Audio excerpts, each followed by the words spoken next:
Hassan Mwakinyo, hongera kwa ushindi, na ushindi huu una nafasi gani ama inaongeza nini kwenye karia yako? Nashukuru Mwenyezi Mungu, na nashukuru washabiki zangu wote, nashukuru Watanzania wote, nashukuru watu wote waliofanya kuwezekana.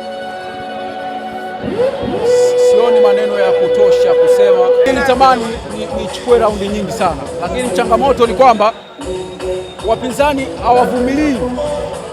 Kwa siwezi kumbembeleza ule sijazaliwa naye tumbo moja. Unaelewa? Inatakuwa boxer avumilie, sababu ngumi zangu zinauma, najua. Mwakinyo, unafanya boxing ionekane ni rahisi mno. Kama una watoto wa mjomba wako wanasoma, waache shule wapigane kama ngumi ni rahisi. Nawaambia nini wale ambao wanadhani boxing ni rahisi hivyo kama walivyoonyesha? Wanafunzi wote ambaye anasoma sana kwenye mitihani anaonekana kama amependelewa na Mungu, lakini jitihada zinatokana na maandalizi, sio? Chambezi, katika promotion zako ulisema mabondia wa Dar es Salaam wanasema KO ni majaliwa ya Mungu. Majaliwa ya Mungu. KO ni package, inatakiwa iwepo kwenye maandalizi yako.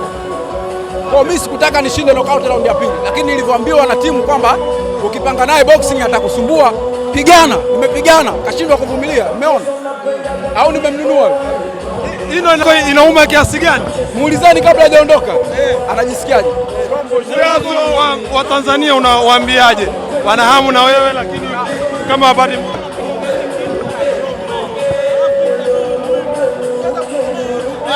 wache mtoto.